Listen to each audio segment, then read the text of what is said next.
பொன்னியின் செல்வன் ஒரு அரை நூற்றாண்டு கனவு இங்கே வந்து நினைவாயிருக்கு.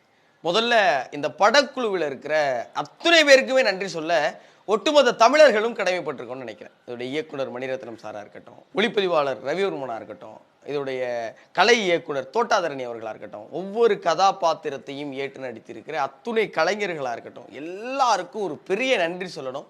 ஏன்னா இது நம்மளுடைய வரலாறு, நம்மளுடைய அடையாளம். இதை வந்து ஒரு திரைப்படமாக எடுத்து இவ்வளவு பிரம்மாண்டமாக செஞ்சுருக்கிறாங்க. முதல்ல கல்கிக்கு ஒரு நன்றி. ஏன்னா 70 ஆண்டு காலத்துக்கு முன்னாடி எழுதின ஒரு கதை இன்னும் இந்த மண்ணை விட்டு மட்டும் இல்லாமல் இந்த மக்களுடைய மனசில் ஆழமாக வேரூன்றி பதிஞ்சிருக்கு. படம் எப்படி வந்திருக்கு அப்படின்னு கேட்டால், மணிரத்னம் அவர்களுடைய இயக்கத்தை விமர்சிக்கிற அளவுக்கு இங்கே எந்த விமர்சகரும் இல்லை. அவருடைய திறமையையும் அவருடைய கலை படைப்பையும் இங்கே ஆண்டுகளாக நம்மெல்லாம் பார்த்து ரசிச்சிருக்கோம். பொன்னியின் செல்வன்கிறது ஒரு வரலாற்று படம். கல்கி இதை ரொம்ப பிரம்மாண்டமாக எழுதியிருக்காரு. இது எப்படி திரையில காட்ட போறீங்கிற குழப்பம் எல்லாருக்கும் இருந்துச்சு இல்லையா? பொன்னியின் செல்வன் அப்படிங்கிறது வெறும் வரலாற்று படம் மட்டும் இல்லை, சோழர்கள் செஞ்ச போர் மட்டும் கிடையாது. இந்த படத்தில் இருக்கிற ரொம்ப முக்கியமான விஷயம் சோழ சாம்ராஜ்யத்தில் இருந்த அரசியல். அந்த அரசியல் எப்படியெல்லாம் சூழ்ச்சி நிறைந்ததாக இருந்தது, அதுக்கு என்னென்ன காரணிகள் இருந்தது, எந்தெந்த கதாபாத்திரங்கள் அதுக்கு காரணமாக இருந்தாங்க அப்படிங்கிறது தான் பொன்னியின் செல்வனுக்கு ரொம்ப அழகு.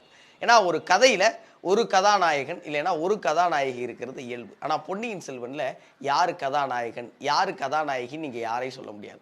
ஆழ்வார்க்கடியான் நம்பிய கூட கதாநாயகனாக உங்களால் பார்க்க முடியும், பூங்குழலியை கூட கதாநாயகியாக உங்களால் பார்க்க முடியும். அப்படி அத்துணை கதாபாத்திரங்களையும் செதுக்கின கல்கியுடைய படைப்பை இந்த படத்திலையும் மணிரத்னம் அவருடைய ஸ்டைலில் செதுக்கியிருக்கார்.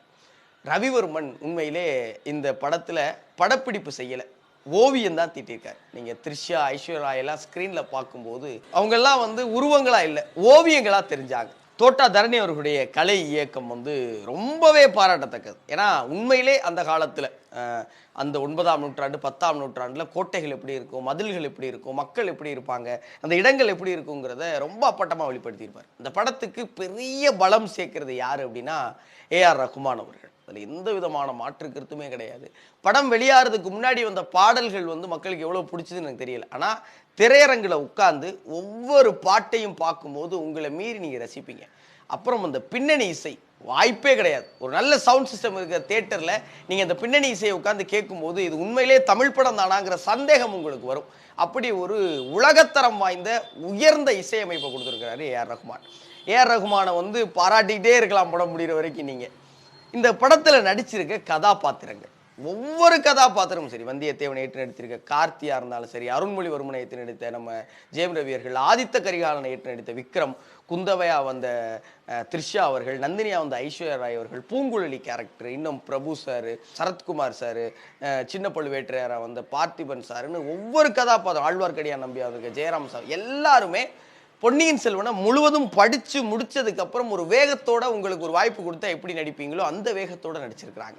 இவங்களுடைய நடிப்பு இந்த படத்தை ஒரு கட்டம் உச்சத்துக்கு எடுத்துகிட்டு போய் வச்சிருக்கு. அதில் எந்த விதமான மாற்று கருத்துமே கிடையாது.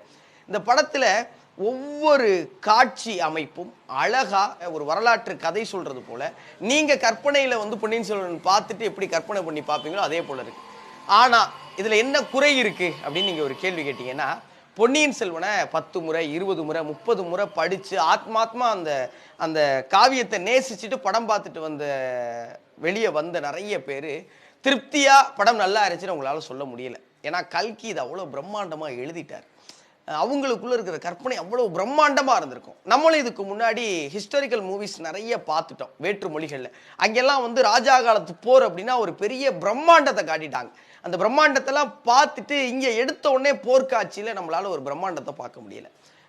ஒரு போர் சோழர் காலத்தில் எப்படி போய் ஜெயிச்சிருப்பாங்க அப்படின்னு நமக்கு ஒரு கற்பனை இருக்கும். கல்கி ஒரு மாதிரி எழுதியிருக்காரு. இதுக்கு முன்னாடி இந்த படங்களில் ஒன்று பார்த்துருக்கோம். ஆனால் இந்த பொன்னியின் செல்வன் பாகம் ஒன்றில் அந்த போர்க்காட்சிகள் அவ்வளவு பிரம்மாண்டமாக இருந்ததுன்னா அது ஒரு சின்ன ஏமாற்றத்தை கொடுத்துச்சு. மற்றபடி வந்து உணர்ச்சி பூர்வமான காட்சிகளாக இருக்கட்டும், வேறு காட்சிகளாக இருக்கட்டும், 2 பேர் சண்டை போடுற காட்சிகளாக இருக்கட்டும், அதெல்லாம் நல்லா இருந்தது. ஆனால் ஒரு போர்க்களமாக அமைகிற விஷயங்கள் 2-3 இடத்துல வரும்போது அது நமக்கு ஒரு சின்ன ஏமாற்றத்தை கொடுத்ததில் மாற்றுக்கிறதே கிடையாது. ஏன் வந்து இன்னும் பிரம்மாண்டமாக எடுக்கலை அப்படிங்கிற ஒரு கேள்வி நமக்குள்ள ஒரு பெரிய ஒரு சந்தேகத்தையும் ஒரு பெரிய ஒரு சின்ன ஏமாற்றத்தையும் ஏற்படுத்துது. அப்போ இந்த படத்தில் வந்து என்னங்க பிரம்மாண்டமே இல்லையா அப்படிங்க கேட்டுட்டீங்கன்னா, சிஜி ஒர்க் அதிகம் பண்ணாமல் நிறைய லைவாக போய் எடுத்திருக்கிறாங்க. நிறைய பேங்காக் போனாங்க, தாய்லாந்து போனாங்க, அங்கெல்லாம் போய் ஒரு சிஜி பண்ணி நம்மளை ஏமாத்தாம ஆடியன்ஸுக்கு ஒரு லைவான ஒரு விஷயத்தை காமிச்சிருக்கிறாங்க. இந்த படத்துடைய கிளைமேக்ஸில் அந்த கப்பலில் ஒரு சண்டை நடக்கும். அந்த சீன் உண்மையிலே ரொம்ப அற்புதமாக இருந்தது. ஒரு ஹாலிவுட்டில் ஒரு கப்பலில் ஃபைட் நடந்தால் அந்த சீனை எப்படி காட்டுவாங்களோ அதே அளவுக்கு ரொம்ப தரமாக காட்டியிருந்தாங்க. இந்த முன்னாடி வந்து போர் பிரம்மாண்டமாலின்னு ஒரு ஏமாற்றம் இருக்குன்னு சொன்னோம்ல, அதை இந்த சண்டை காட்சியில் சரி கட்டியிருக்காங்க. உண்மையிலே சோழர் காலத்தில் எவ்வளோ பிரம்மாண்டமான கப்பல் இருந்துச்சு, அதில் ஒரு சண்டை நடந்து அந்த கப்பல் வீழ்த்தப்பட்டால் அது எப்படி இருக்குங்கிற மாதிரி அதி அற்புதமாக அதை வந்து வடிவமைச்சிருந்தாங்க. பொன்னியின் செல்வனில் இருக்கிற எல்லா இதையும் இதை சொல்லிட்டாங்களா, கதை வந்து அப்படியே இதில் வந்து ஒளிபரப்பு ஆயிருக்கா அப்படின்னா அதுக்கு வாய்ப்பே கிடையாது. ஏன்னா ஒரு 2000 பக்கம் உடைய ஒரு நாவலை நீங்கள் வந்து 10 பார்ட்டாக எடுத்தாலும் கூட அதில் இருக்கிற காட்சிகளை உங்களால் இதில் பிரதிபலிக்க முடியாது. அப்படி ஒரு 3 மணி நேர படத்தில் பாதி நாவலை வந்து அவங்க முடிஞ்ச அளவுக்கு அந்த நாவலில் இருக்கிற முக்கியமான விஷயங்களை எடுத்து சொல்லியிருக்கிறாங்க. இங்கே என்னென்ன அரசியல் நடந்துச்சு, கதாபாத்திரங்களை ரொம்ப தெளிவாக நமக்கு புரிய வச்சுருக்காங்க. இங்கே எந்தெந்த கதாபாத்திரங்கள் என்னென்ன செய்கிறாங்க, என்னென்ன கதாபாத்திரம் யார் அப்படிங்கிறத தெளிவுபடுத்தியிருக்காங்க.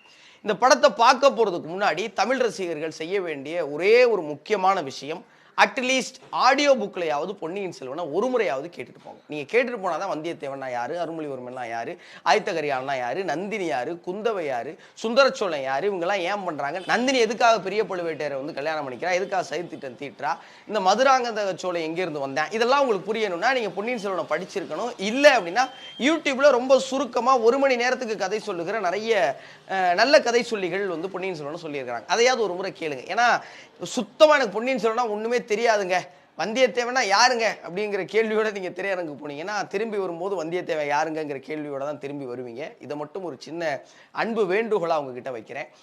ஆனாலும் நம்ம வந்து கண்டிப்பாக இந்த பொன்னியின் செல்வன் குழுவுக்கு ஒரு பெரிய தலைவணக்கமும் பாராட்டும் சொல்லணும். ஏன்னா ஒரு 50 அரை நூற்றாண்டுகால கனவை நினைவாக்குறதுக்கு ஒரு பெரிய உழைப்பு போட்டிருக்கிறாங்க, ஒரு பெரிய மெனக்கடல் செஞ்சுருக்காங்க, நிறைய சிரமப்பட்டிருக்காங்க, ஒரு கடின உழைப்பை போட்டிருக்காங்கிறத நம்ம வந்து கண்டிப்பாக அப்ரிஷியேட் பண்ணியே ஆகணும். இன்னொரு முக்கியமான விஷயம், நம்ம வந்து வேற்றுமொழிகளில் நிறைய ராஜாக்களுடைய கதை அப்பையிலிருந்தே 17 வாட்டி கஜினி முகமது வந்து இங்கே போரிட்டு தோத்து அப்புறம் ஜெயிச்சாருப்பாங்கிற கஜினி முகமது பற்றி பேசுகிற நம்ம வரலாறு 16 வாட்டி அவனை தோக்கடிச்சு அடித்து விரட்டின தமிழ் மன்னன் பற்றி பேசவே இல்லை. பார்த்தீங்களா? அப்படி இருக்கிற பட்சத்தில் நம்மளுடைய வரலாறு வெளிக்கொணரப்படணும். நம்மளுடைய சோழர்கள், நம்மளுடைய பாண்டியர்கள் எவ்வளவு வீரம் மிகுந்தவங்களாக இருந்தாங்க. சேர சோழ பாண்டியர்கள் வந்து நம்ம குண்டுச்சட்டிக்கிலே குதிரை போட்டு இவங்க மட்டும் சண்டை போட்டுக்கல, இங்கேருந்து வெளியே போய் உலக நாடுகள் நிறைய இடங்கள்ல அவங்களுடைய அடையாளத்தை பதிச்சுட்டு வந்திருக்கிறாங்க. இங்கே நம்ம வெள்ளைக்காரங்களை வந்து எதிர்த்து போராடின பல்வேறு மன்னர்கள், வீரபாண்டிய கட்டபொம்மனா இருக்கட்டும், மருது சகோதரர்களாக இருக்கட்டும், வேலி நாச்சியாராக இருக்கட்டும், பூலித்தேவனாக இருக்கட்டும், இன்னும் எத்தனை மன்னர்கள். இப்போ அவங்களுடைய தியாகத்தை, அவங்களுடைய வரலாறை நம்ம பேசணும்னா இன்னைக்கு வந்து உச்ச நட்சத்திரமா இருக்கிற நடிகர்கள் அந்த கதாபாத்திரங்களை ஏற்று நடிக்கணும். எப்படி வீரபாண்டிய கட்டபொம்மன் இல்லை கர்ணன் சொன்னா எடுத்தோடனே நமக்கு வந்து சிவாஜி கணேசன் ஞாபகம் வராரோ, அதே போல இன்னைக்கு இந்த படத்துக்கு பிறகு வந்தியத்தேவன்னா கார்த்தி அவர்களும், ஆயத்த கரிகாலன் அவர்கள்னா நம்ம விக்ரம் அவர்களும், அருண்மொழிவர்மன் அப்படின்னா ஜெயம் ரவி அவர்களும், குந்தவை அப்படின்னா த்ரிஷா அவர்களும், நந்தினி அப்படின்னா கண்டிப்பா ஐஸ்வர்யா ராய் நினைவுக்கு வருவாங்க. அதே போல நம்ம அடுத்த தலைமுறைக்கு நம்மளுடைய வரலாறை, நம்மளுடைய மன்னர்களுடைய கதைகளை எடுத்து சொல்றதுக்கு இந்த திரைப்படம் ஒரு மிகச்சிறந்த கருவியா பயன்படும். அதுக்கு பெரிய பெரிய தயாரிப்பு நிறுவனங்களும், பெரிய பெரிய இயக்குநர்களும், பெரிய பெரிய நடிகர்களும் வந்து தோள் கொடுக்கணும் அப்படிங்கிற வேண்டுகோளோட பொன்னியின் செல்வன் எல்லோரும் நிச்சயம் பார்க்க வேண்டிய படம். ஆனால் ஒரு முறை அதை வந்து ஒரு ஆடியோ புக்காவது கேட்டுட்டு போய் பார்த்தீங்கன்னா உங்களுக்கு ஒரு நல்ல ஒரு அனுபவம் கிடைக்கும் அப்படிங்கிற ஒரு அன்பான வேண்டுகோளோட மீண்டும் பொன்னியின் செல்வன் குழுவுக்கு SS மியூசிக் சார்பாக ஒரு பெரிய வாழ்த்துக்கள்.